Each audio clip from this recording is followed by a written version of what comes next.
Si hay algo que todo médico necesita para poder tratar a sus pacientes es llegar a un diagnóstico adecuado de su enfermedad.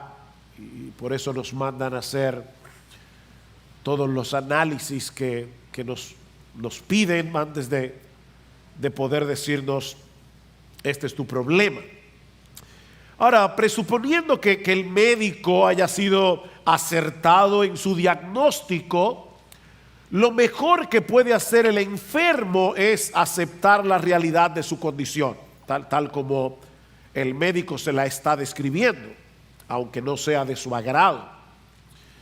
Sería una locura desechar un diagnóstico simplemente porque me resisto a pensar que esté tan enfermo como el médico dice, o porque me cause temor o ansiedad el hecho de saber que estoy en esa condición, o lo que es todavía aún peor, rehusar escuchar el diagnóstico para poder seguir viviendo como si no estuviera sucediendo nada, como si yo no tuviera ningún problema, como si todo estuviera bien. Por favor, doctor, gracias por todo lo que usted ha hecho hasta ahora, pero no tiene que decirme nada más. Yo no quiero saber qué es lo que tengo. El pasaje que vamos a estudiar en la mañana de hoy, continuando con nuestra serie expositiva de la carta a los romanos, es algo así como una especie de tomografía espiritual de la condición humana. En ese pasaje Pablo nos explica, y no olviden que es por inspiración del Espíritu de Dios, por qué el mundo está como está, para luego pasar a describir más detalladamente qué es lo que Dios ofrece en el Evangelio para remediar ese problema. Este no es el diagnóstico de Pablo, esta no es la prescripción de Pablo, esto es lo que dice Dios acerca de ti y de mí. Eso es lo que dice Dios acerca de la condición del hombre. Esto es lo que dice Dios acerca de lo que Él ha provisto para solucionar de una vez por todas esa condición humana.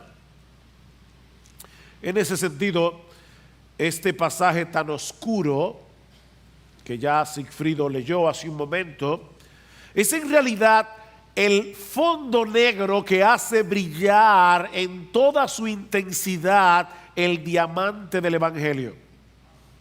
No tiene sentido decir que el Evangelio es poder de Dios para salvación, como veíamos el domingo pasado cuando estudiábamos los versículos 16 y 17 del capítulo 1, si no existiera ningún peligro del que necesitáramos ser salvados.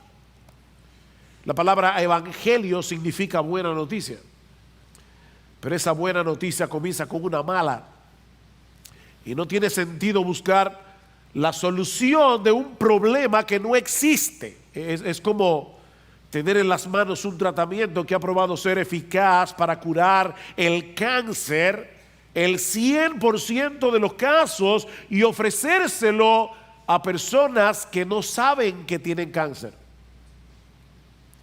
Ya Pablo nos ha dicho en Romanos capítulo 1, versículo 16, que el Evangelio es poder de Dios para salvación.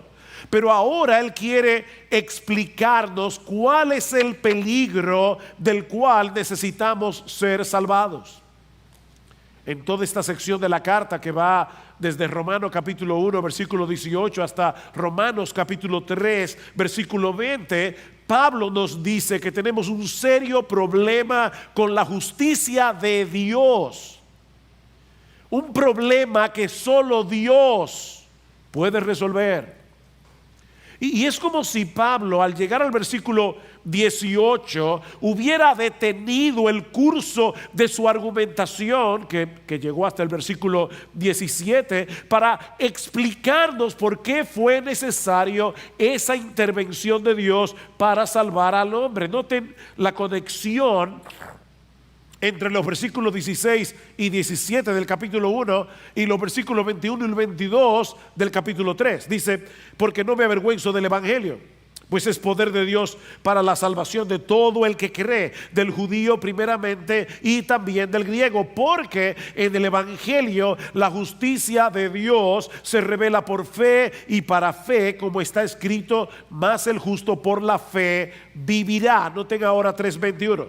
Pero ahora, aparte de la ley, la justicia de Dios, que ha sido manifestada, atestiguada por la ley y los profetas, es decir, la justicia de Dios por medio de la fe en Jesucristo para todos los que creen, porque no hay distinción. ¿Vieron la similitud entre un pasaje y el otro? Es como los dos panes de un sándwich y en el medio está esta larga disertación de Pablo acerca de la ira de Dios, acerca de la justicia de Dios, acerca del problema que todos nosotros tenemos con el Señor. Dios revela en el evangelio la justicia que Dios nos provee por medio de la fe en Jesucristo. Pero entre un pasaje y el otro, ahora nos explica por qué todos necesitamos esa justicia que Dios nos provee en el evangelio, solo por gracia, solo por Cristo y solo por medio de la fe. Y lo primero que hace Pablo aquí es presentar la acusación de Dios contra la humanidad y las pruebas que sustentan esa acusación.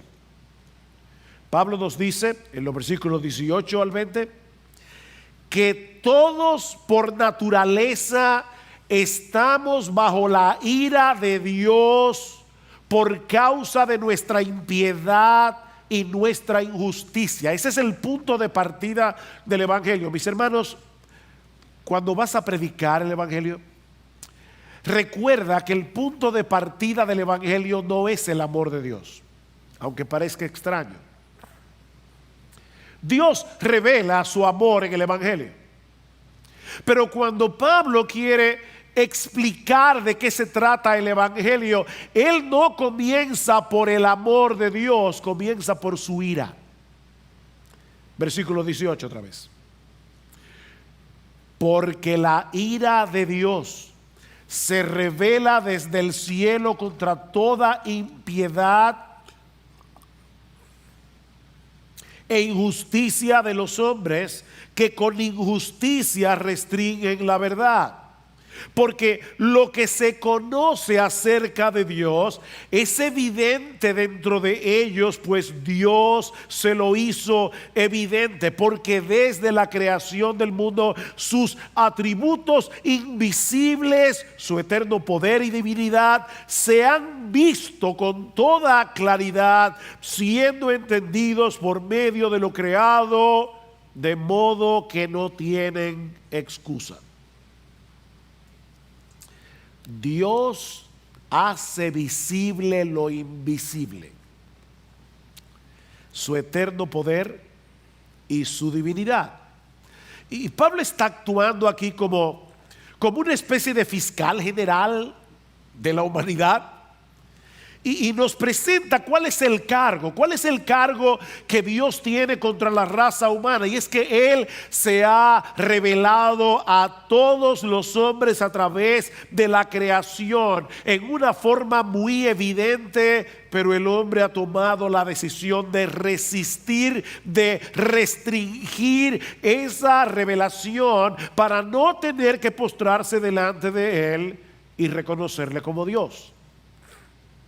La palabra restringir da la idea de contrarrestar una fuerza que nos impulsa hacia el otro lado. El hombre ha decidido darle un golpe de estado al rey del universo. Él ha tratado y está tratando de sacar a Dios de su trono para colocarse a sí mismo en ese lugar. El hombre no quiere reconocer que solo Dios merece gloria, que solo Dios merece adoración,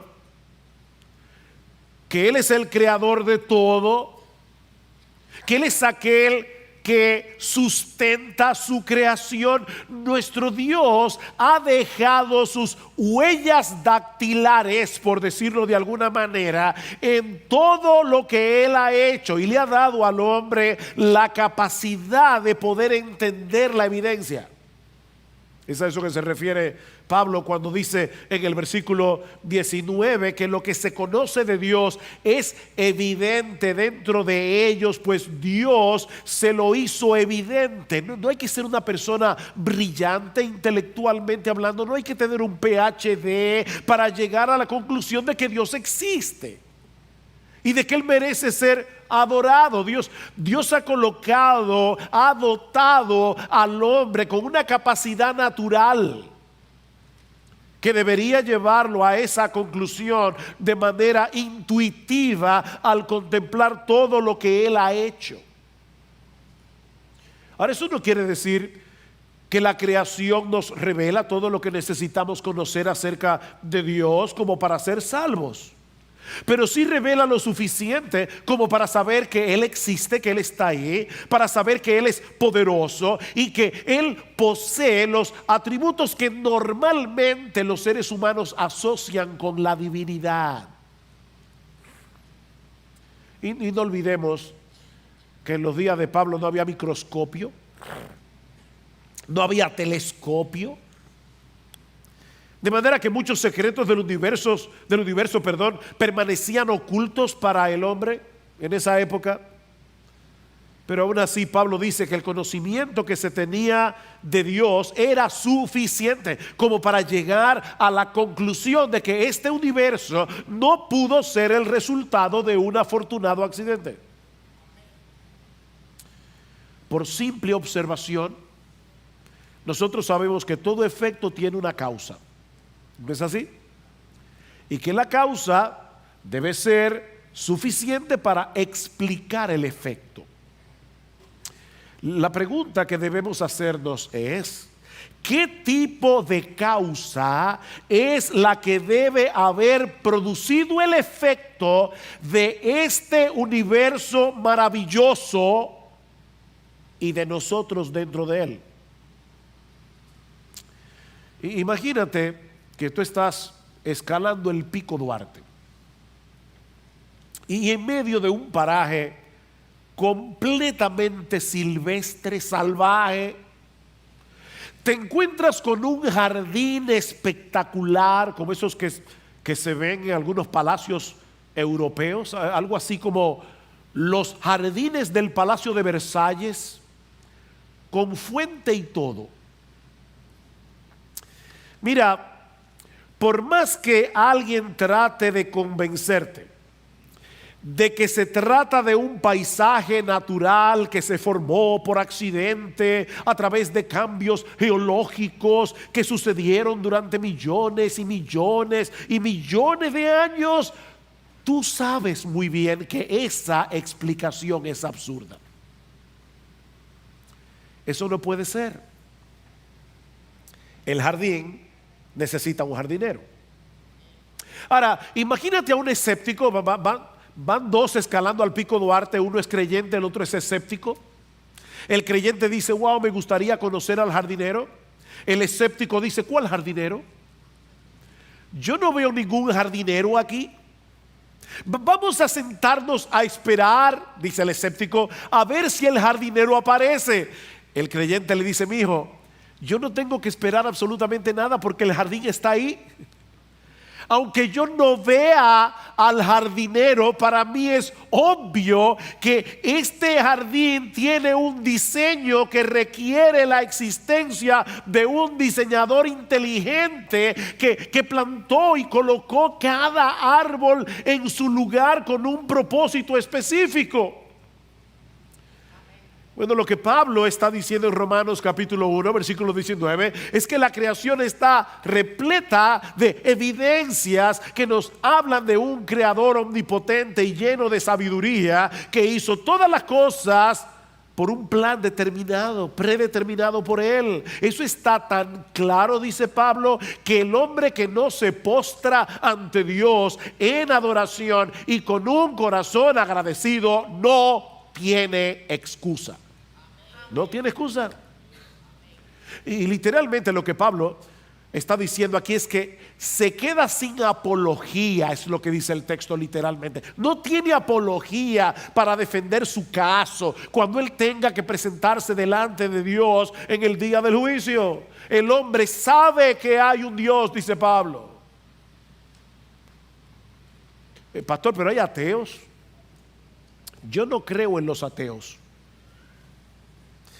Y yo no creo en los ateos porque Pablo me dice, inspirado por el Espíritu Santo, que no existe tal individuo en el mundo.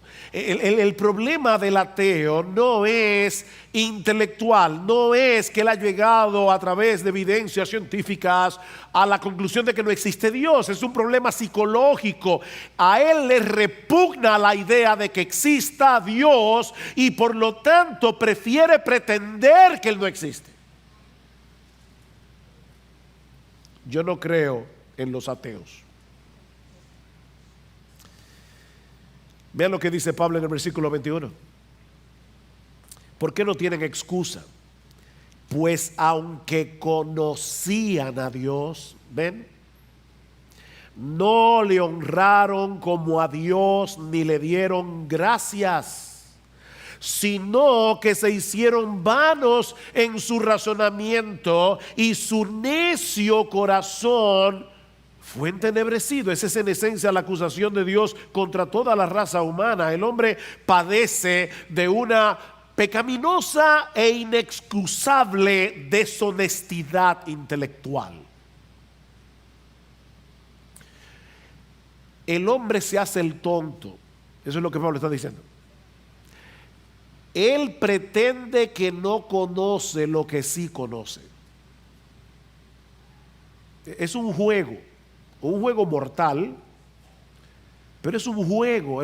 El hombre pretende desconocer lo que en realidad conoce, y todo eso, dice Pablo, para no tener que honrar a Dios como Dios ni darle gracias.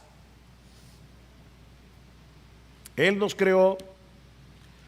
Él es quien sostiene nuestra vida cada segundo de nuestra existencia. Nuestro corazón sigue latiendo porque Él lo mantiene funcionando hasta el día de hoy. El aire que estás respirando le pertenece a Él. La comida que comemos cada día la provee Él. Las capacidades que nos permiten trabajar y producir nos la dio Él. Dependemos en todo de Él. Pablo dice en Hechos capítulo 17 que Él es quien da vida a todos, vida y aliento y todas las cosas, porque, oigan esto, en Él vivimos, nos movemos y existimos. Amén. ¿Saben que si Dios nos dejara solos por un instante y nos diera la espalda, nos desintegraríamos en el espacio? En Él vivimos, nos movemos y somos. Pero el hombre ha decidido vivir como si Él no existiera. Y eso ha distorsionado por completo nuestra capacidad de razonar en una forma adecuada. Vean una vez más el versículo 21. Pues aunque conocían a Dios, no le honraron como a Dios ni le dieron gracias. Y ahora oigan, sino que se hicieron vanos en sus razonamientos y su necio corazón fue entenebrecido. Negar a Dios en un mundo creado por Él tiene consecuencias, porque obligatoriamente lleva al hombre a tener que plantearse alternativas absurdas de por qué estamos aquí, quién hizo todo eso, alternativas con las que nadie puede vivir coherentemente, y eso entorpece, dice Pablo, el razonamiento humano. Es como cruzar una avenida sumamente transitada y decir los carros son una ilusión. No son una ilusión y vas a ser atropellado.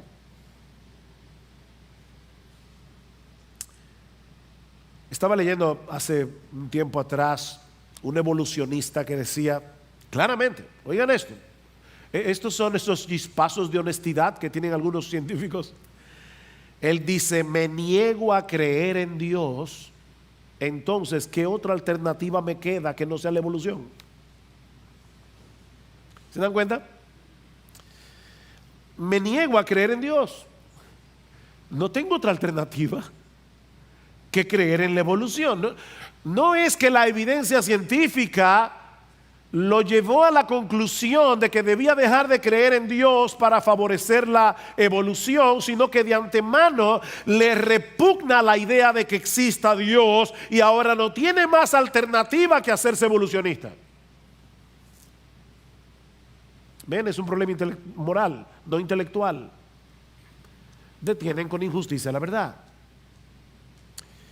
Y por eso, dice Pablo, se revela la ira de Dios desde el cielo. Yo dejé esa parte para el final porque hace más sentido ahora. Porque la ira de Dios se revela desde el cielo. Por esa razón. Él es un Dios perfectamente santo y justo que no puede reaccionar con indiferencia ante la necedad y la rebeldía del corazón humano. Nuestro Dios se opone al pecado en todas sus manifestaciones y está resuelto a castigarlo debidamente. Eso es la ira de Dios. Y en estos días el emperador del Japón claudicó a favor de su hijo y decía el periódico que el emperador de Japón es una figura completamente decorativa. Él no puede ni siquiera hacer ninguna declaración política. Es una monarquía constitucional, que lo que significa en otras palabras es que el rey no gobierna. Bueno, nuestro Dios no pertenece a ese tipo de monarquía. Él es el emperador soberano del universo. Y ese Dios es justo y está indignado, airado contra el pecado del hombre. No se trata de una rabia ciega y explosiva, como decíamos el domingo pasado. La Biblia habla de la ira de Dios como una santa repulsión contra todo aquello que es contrario a su carácter santo y justo. ¿Alguna vez te ha sucedido que te has expuesto a algo que es tan contrario a tu naturaleza que te revuelve tus entrañas y te dan ganas de vomitar? ¿Te ha pasado eso? Bueno, es ese tipo de repulsión, solo que en un grado superlativo, lo que siente Dios por cada transgresión a su santa y perfecta voluntad. Ahora, noten algo importante en el versículo 18. Y es que Pablo usa el verbo revelar en tiempo presente, porque la ira de Dios se revela desde el cielo. Existe un juicio futuro en el que Dios revelará su ira en todo su poder contra aquellos que decidieron mantenerse hasta el final en pie de guerra, desafiando su soberanía. Pero no es de esa ira de la que Pablo está hablando aquí, sino de una ira que se está revelando aquí ahora contra toda impiedad e injusticia de los hombres que con injusticia restringen la verdad. Y eso nos lleva a nuestro segundo encabezado. Ya vimos que todos por naturaleza estamos bajo ira, pero ahora Pablo nos va a decir que esa ira divina se revela en el hecho de dejar que los hombres reciban las consecuencias de haber suprimido la verdad con injusticia. ¿Se entendió eso? Todos estamos bajo ira. Esa ira se está revelando ahora mismo desde el cielo. ¿Cómo se revela esa ira? Esa ira se revela en el hecho de dejar que los hombres reciban las consecuencias de querer negar lo evidente. Ese es el proceso de razonamiento que se revela en los versículos 22 hasta el final. Pablo nos dice 3 veces aquí que Dios entregó a la raza humana. Dios los entregó a seguir la inclinación de sus corazones. Vean el versículo El versículo 24, por consiguiente Dios los entregó. Versículo 26, por esta razón Dios los entregó. Versículo 28, y como ellos no tuvieron a bien reconocer a bien, Dios los entregó 3 veces. ¿Y por qué Dios los entregó? Bueno, Pablo nos da 3 razones en el texto. En los versículos 22 al 24 nos dice que ellos cambiaron, nosotros los seres humanos, cambiamos la gloria de Dios por los ídolos y por eso Dios los entregó. En el versículo 25 hasta la primera mitad del versículo 26 dice que los hombres cambiaron la verdad de Dios por la mentira y que por eso Dios los entregó. Y a partir de la segunda mitad del versículo 26 hasta el versículo 28 dice que los hombres cambiaron las prácticas sexuales naturales por las que eran contrarias a la naturaleza y que por eso Dios los entregó. ¿Ven la estructura del pasaje? Cambiaron, Dios los entregó, Dios los entregó, Dios los entregó.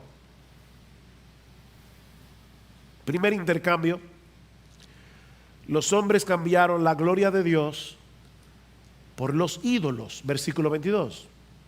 Profesando ser sabios, se volvieron necios y cambiaron la gloria del Dios incorruptible por una imagen en forma de hombre corruptible, de aves, de cuadrúpedos y de reptiles. Alguien decía que el ser humano es un religioso incurable. Y como fuimos creados originalmente para adorar a Dios y encontrar en Él nuestra seguridad, nuestra satisfacción, el hombre no puede desechar a Dios sin caer en la idolatría. Eso es imposible. Y por favor, no pienses en un ídolo como una estatua de madera o de lo que sea. Un ídolo es todo aquello en lo que tú te amparas para buscar tu seguridad, tu felicidad, tu propósito en la vida que no sea Dios. Eso es un ídolo. Un ídolo, para ponértelo más fácil, es todo aquello que tú pienses: si yo no tengo eso, que no es Dios, yo no puedo ser feliz. Mi vida no tiene sentido sin eso. Bueno, eso, ponle lo que tú quieras ahí, eso es tu Dios. Decía Juan Calvino que el hombre es una fábrica de ídolos. Vivimos fabricando ídolos. El hombre busca desesperadamente en las cosas creadas lo que solo puede encontrar en el Creador, y por eso experimenta una profunda insatisfacción. Y lo irónico de todo esto es que al negarse rendirle adoración al que merece adoración, el hombre cree que se está haciendo más sabio, cuando en verdad se está volviendo más necio. ¿Ven? Profesando ser sabios, es decir, pretendiendo que se está haciendo más sabios, se volvieron necios.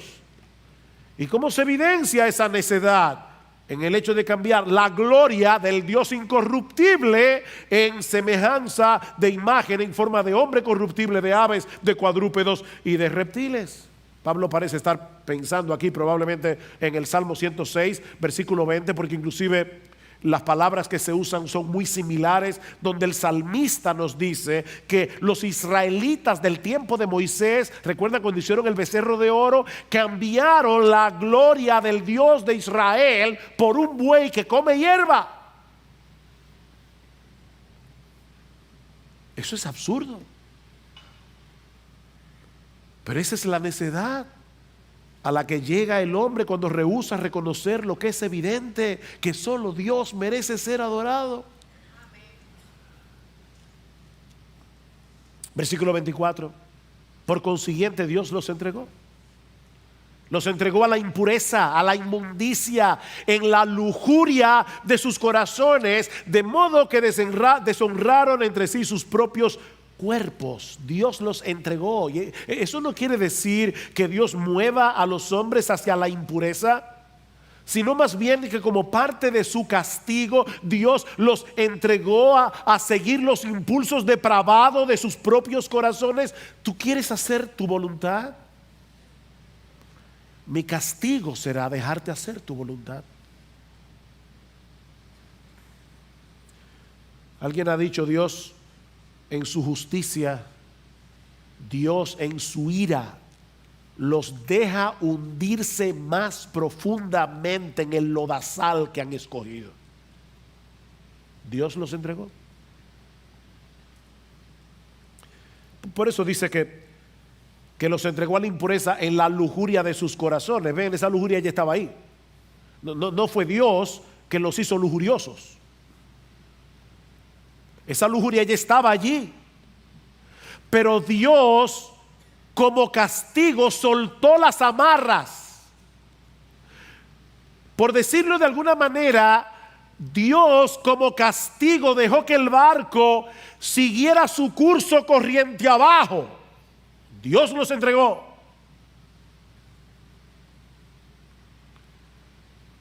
Por otra parte, noten que hay una clara conexión en este pasaje entre deshonrar a Dios como Dios y degradar la dignidad humana. Deshonraron entre sí sus propios cuerpos, degradaron sus propios cuerpos. ¿Por qué? Porque nosotros fuimos creados a la imagen de Dios. Cuando Dios es deshonrado, la dignidad del ser humano comienza a ser pisoteada, porque ya no tenemos ningún punto de referencia, ningún argumento racional para colocar al hombre por encima de los animales. Cuando se deshonra a Dios, la dignidad humana se pierde. Por eso el aborto, la eutanasia, las locuras que nosotros estamos viendo en el mundo en el día de hoy, es que ya no hay punto de referencia. Recuerdo haber leído aquella famosa declaración de Ingrid Newkirk, creo que se llamaba, la que fue presidente de PETA. Es People for Ethical Treatment of Animals, personas que están a favor de un trato ético de los animales. Y ella decía: están ahora hablando de los millones de judíos que murieron en los campos de concentración, pero billones de pollos son sacrificados diariamente en los hornos de las polleras. Wow. O sea que nosotros podemos equiparar los millones de seres humanos que murieron en los campos, en Auschwitz, en Dachau, en la Segunda Guerra Mundial, y los billones de pollos. Es una locura. De verdad, se hicieron necios. Hermanos, es que no hay otra explicación. Se hicieron. ¿Cómo es posible que un individuo diga hoy: yo soy un gato? Y hay que tratarlo como un gato. La dignidad humana se ha perdido porque el punto de referencia se perdió.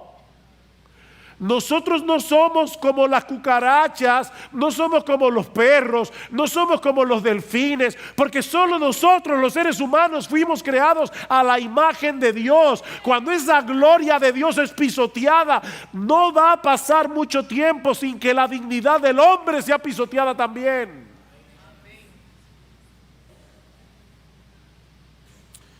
Segundo intercambio,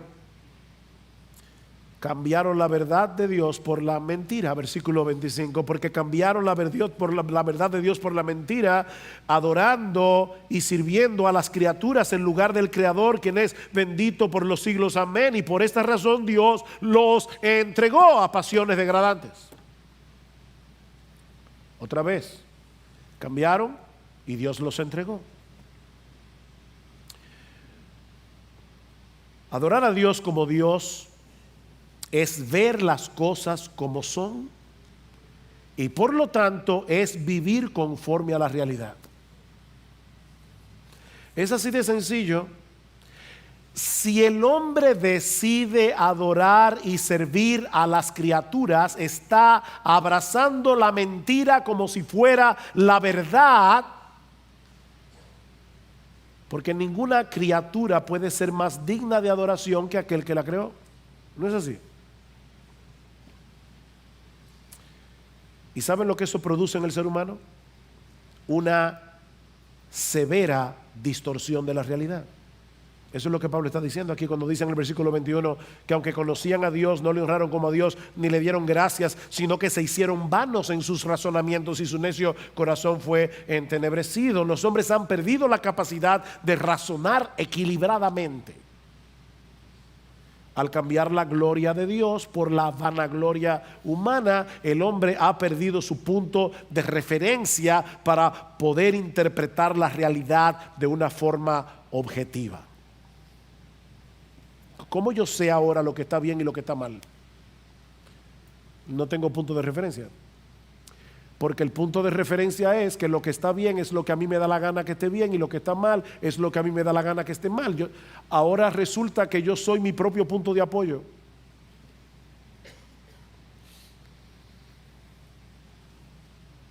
Perdimos el norte. Perdimos el norte.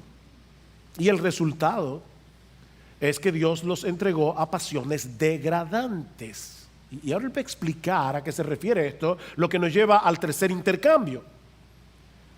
Las relaciones naturales por las antinaturales. Versículo 26 a la mitad dice, porque, ahora voy a explicar a qué se refiere esto, porque sus mujeres cambiaron la función natural por la que es contra naturaleza, y de la misma manera también los hombres, abandonando el uso natural de la mujer, se encendieron en su lujuria unos con otros, cometiendo hechos vergonzosos hombres con hombres, y recibiendo en sí mismos el castigo correspondiente a su extravío. Y como ellos no tuvieron a bien reconocer a Dios, Dios los entregó a una mente depravada para que hicieran las cosas que no convienen. Lo que Pablo nos está diciendo aquí es que la homosexualidad es una muestra, es una manifestación de hasta dónde puede llegar la raza humana en su distorsión de las cosas, al intercambiar la gloria de Dios por la vanagloria de la criatura, al intercambiar la verdad por la mentira, porque es más que evidente que el hombre fue creado para la mujer y que la mujer fue creada para el hombre. Y Pablo usa términos en este pasaje que son muy duros para referirse a la homosexualidad. Dice que son pasiones vergonzosas. Dice que son antinaturales. Al final del versículo 27 dice que es una conducta extraviada que trae consigo, es decir, inherentemente retribución o castigo de parte de Dios. Y lo que eso significa es que la perversión sexual es en sí misma el castigo.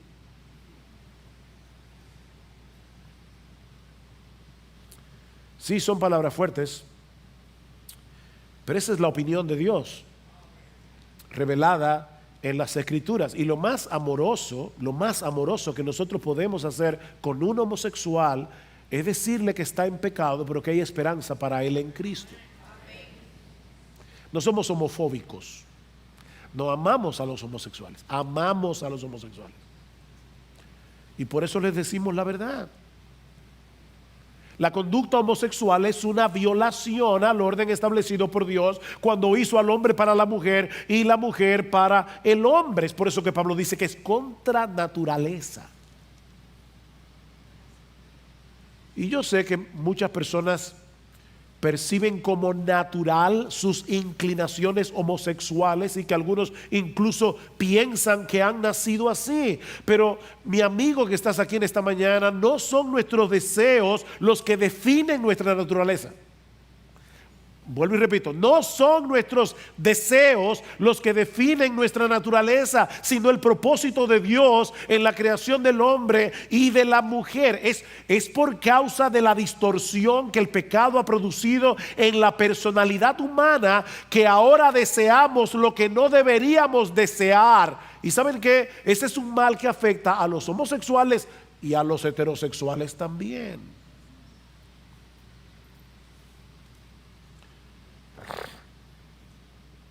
El deseo de un hombre casado por otra mujer que no sea la suya no le pone un sello de aprobación al adulterio. Pero es que yo la deseo.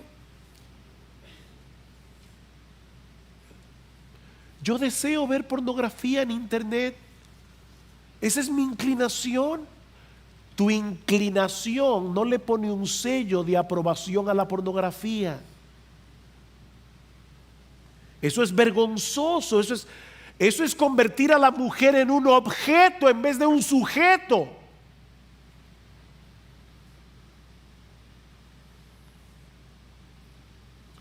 No son nuestros deseos los que definen lo que está bien y lo que está mal. De manera que la práctica homosexual es un pecado, independientemente de lo fuerte que pueda ser la inclinación del que lo practica, porque violenta el diseño original de Dios para la sexualidad y para el matrimonio. Ahora noten que la homosexualidad no es el único pecado que se condena en este pasaje como fruto de la idolatría. Escuchen lo que Pablo sigue diciendo en el versículo 28. Y como ellos no tuvieron a bien reconocer a Dios, Dios los entregó a una mente depravada para que hicieran las cosas que no convienen. ¿Cuáles? Estando llenos de toda injusticia, maldad, avaricia, malicia, colmados de envidia, homicidios, pleitos, engaños, malignidad. Son chismosos, detractores, aborrecedores de Dios, insolentes, soberbios, jactanciosos, inventores de lo malo, desobedientes a los padres, sin entendimiento, indignos de confianza, sin amor, despiadados. Wow. Es increíble ver cómo Pablo conecta en esta lista a los homicidas con los chismosos. ¿Vieron? A los aborrecedores de Dios con los insolentes y con los desobedientes a los padres.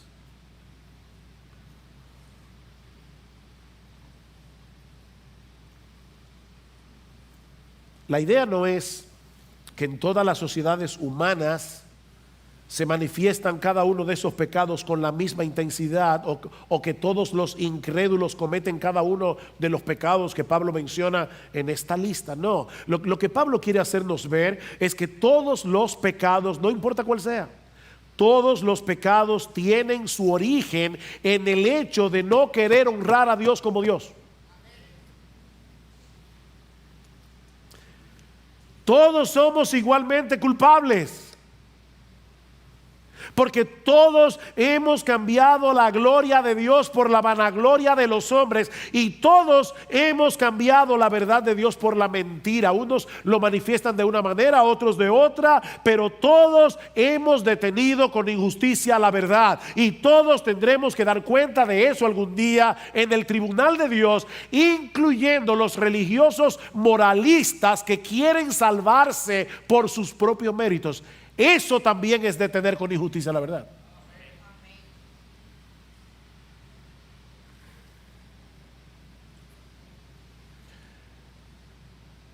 El que se quiere salvar por sus obras es un iluso que está distorsionando la realidad. Y esa distorsión de la realidad, el creer que tú puedes ganarte tu salvación por medio de tus buenas obras, es una distorsión de la realidad, porque no importa lo que tú hagas, tú nunca vas a llenar la medida del estándar divino. Eso no va a pasar nunca, porque dice la palabra de Dios que para salvarse por las obras tú tienes que obedecer todos los mandamientos de la ley de Dios, desde la cuna hasta la tumba, y eso es imposible. Es una distorsión de la realidad.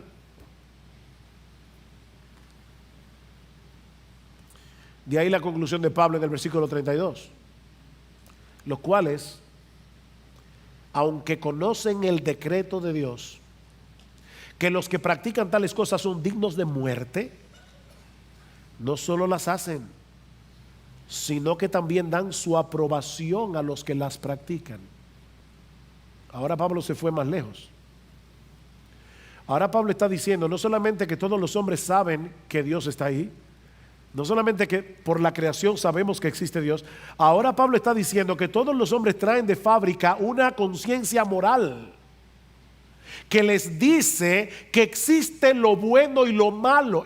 En todo el planeta Tierra, todos los seres humanos tienen una conciencia.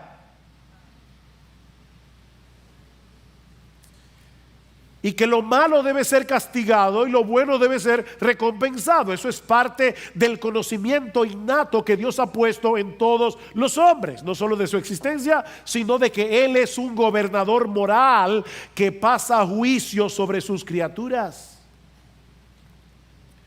Pero el hombre no solo ha decidido ir en contra de las reglas de juego impuestas por el Creador, sino que al mismo tiempo ha decidido promover reglas de juego contrarias, dice Pablo.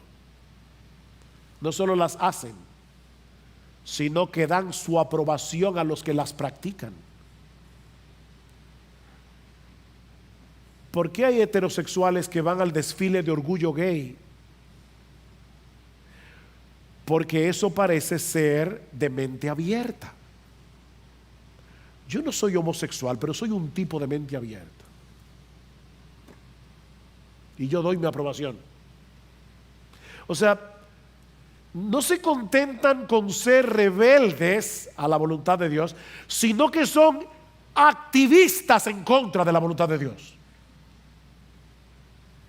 ¿Cuál es el afán de la ONU?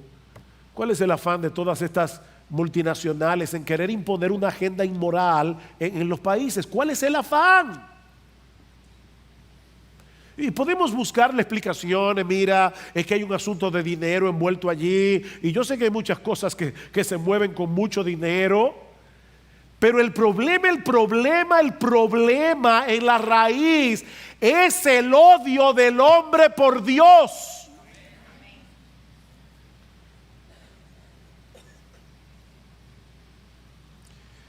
Pero ¿saben qué? Es aquí precisamente donde el diamante del Evangelio brilla en toda su intensidad. Porque todo lo que Pablo ha dicho hasta aquí es para poner en contexto lo que ya dijo en los versículos 16 y 17. Porque no me avergüenzo del Evangelio, pues es poder de Dios para la salvación de todo el que cree, de todo el que cree.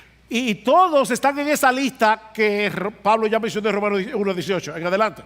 Todo aquel que cree, del judío primeramente y también del griego, porque en el Evangelio la justicia de Dios se revela por fe y para fe, como está escrito, mas el justo por la fe vivirá. A ver, la buena noticia del Evangelio comienza con una mala.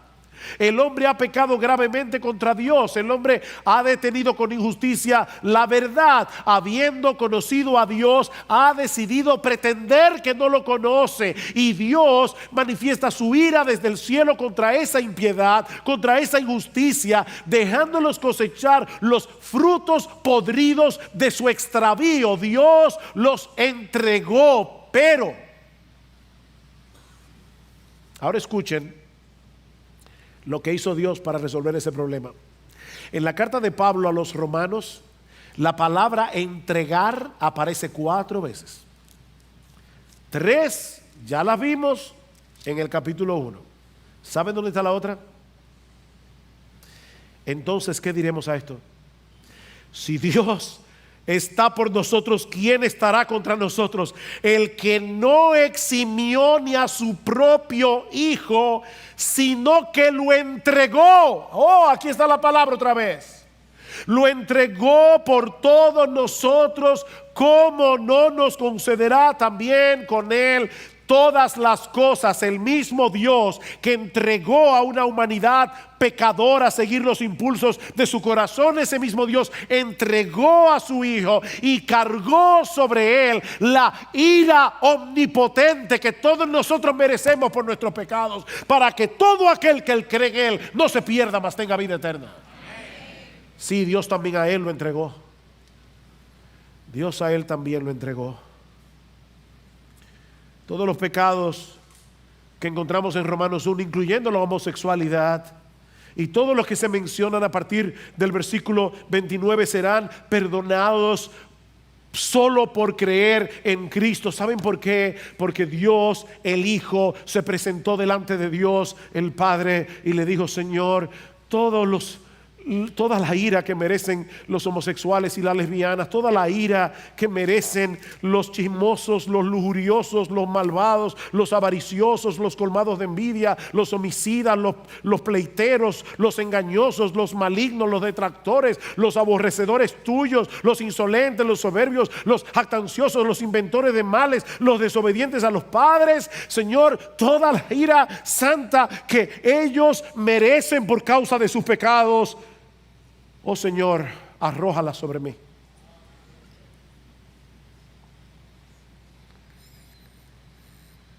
Eso fue lo que sucedió en la cruz del Calvario. Uno de mis pasajes favoritos en el Antiguo Testamento es la bendición arónica en número 6. El Señor te bendiga y te guarde.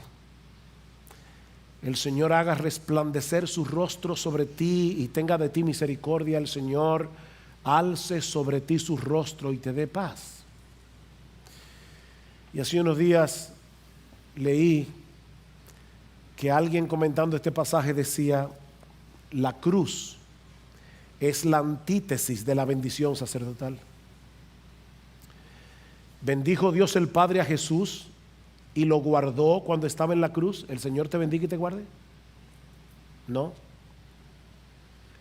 Lo entregó al poder de quienes lo odiaban y querían matarlo. ¿Hizo Dios el Padre brillar su rostro sobre Jesús en la cruz?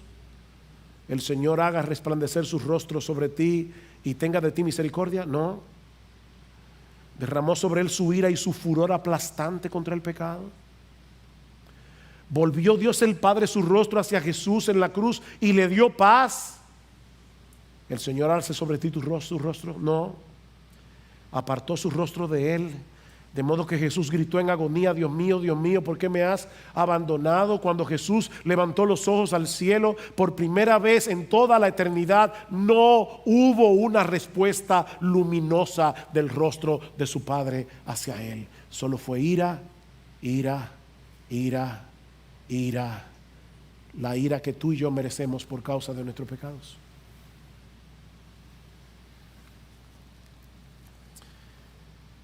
Ese es el mensaje del Evangelio, que aquel que no conoció pecado por nosotros fue hecho pecado, para que nosotros fuésemos hechos justicia de Dios en él.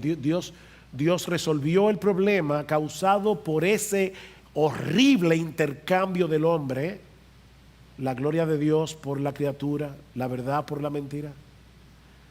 Dios resolvió ese problema con otro intercambio. Cristo fue hecho maldición en la cruz para que tú y yo podamos ser bendecidos por Dios. Amén. Hay esperanza para el pecador, independientemente de sus inclinaciones sexuales, porque hubo uno que estuvo dispuesto a asumir nuestro lugar en la cruz del Calvario, uno que puede transformarnos en el asiento mismo de nuestra personalidad para que podamos funcionar de acuerdo al diseño de Dios. Escribiendo a los Corintios, Pablo les recuerda que ningún pecador impenitente heredará el reino de Dios. No erréis. No erréis, dice Pablo, ni los fornicarios, ni los idólatras, ni los adúlteros, ni los afeminados, ni los que se echan con varones, ni los ladrones, ni los avaros, ni los borrachos, ni los maldicientes, ni los estafadores heredarán el reino de Dios. Pero ahora escuchen, y esto erais algunos. Oh, qué bendición. Hace mucho hablaba en mi oficina con una joven que había sido lesbiana y estaba profesando la fe, y ella me decía: yo soy una lesbiana y yo no sé si algún día esto va a cambiar en mí. Yo le dije: tú profesas la fe de Jesucristo, tú eres creyente, porque si tú eres cristiana, tú no eres lesbiana. Ese texto dice que tú eras lesbiana. Y no quiere decir que no vayas a seguir luchando con inclinaciones pecaminosas. Todos nosotros venimos al Señor con un cúmulo de tentaciones con las que vamos a luchar hasta que nos muramos. Oh, pero gloria al Señor, podemos luchar y podemos vencer. Dice Pablo, esto erais alguno, mas ya habéis sido lavados, ya habéis sido santificados, ya habéis sido justificados en el nombre del Señor Jesús y por el Espíritu de nuestro Dios.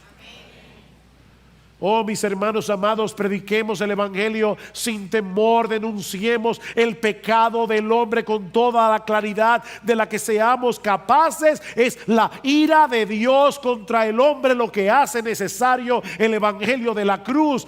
Pero no te olvides de colocar sobre ese fondo oscuro el diamante del Evangelio de la gloria de Cristo, porque ese es el instrumento omnipotente que Dios usa para salvar a pecadores, todo tipo de pecadores. Mis hermanos, nuestra misión como iglesia no es moralizar a la nación. ¿Oyeron eso? No, nuestra misión no es moralizar a la nación, es evangelizarla. Oh, sí, queremos que el aborto siga siendo penalizado en la República Dominicana. Oh, sí, queremos que nunca lleguemos a ver en nuestro país que se legalice el matrimonio homosexual. Pero mis hermanos, nuestra misión es predicar a Cristo y a este crucificado para que pecadores de todo tipo se conviertan de los ídolos a Dios para servir al Dios vivo y verdadero. Esa es nuestra misión. Y mi amigo, si tú estás aquí sin Cristo, por favor no sigas resistiendo con injusticia a la verdad de Dios, revelada en su creación y en su palabra, porque cuando llegue el día en que tengas que presentarte ante el tribunal de Dios, esa distorsión de la realidad, esa ilusión que tú has creado en tu propia cabeza, se desmoronará como un castillo de arena. Ven y refúgiate en Cristo por la fe, porque solo Dios mismo puede librarte de la ira de Dios. Eso es lo que se revela en el Evangelio. La justicia que Dios nos ofrece en Cristo como un regalo por medio de la fe en Jesús. Porque de tal manera amó Dios al mundo que ha dado a su Hijo unigénito para que todo aquel que en Él cree no se pierda, mas tenga vida eterna. Porque no envió Dios a su Hijo al mundo para condenar al mundo, sino para que el mundo sea salvo por Él. El que en Él cree no es condenado, pero el que no cree, mi amigo, ya ha sido condenado. Tú estás en condenación porque no ha creído en el unigénito Hijo de Dios.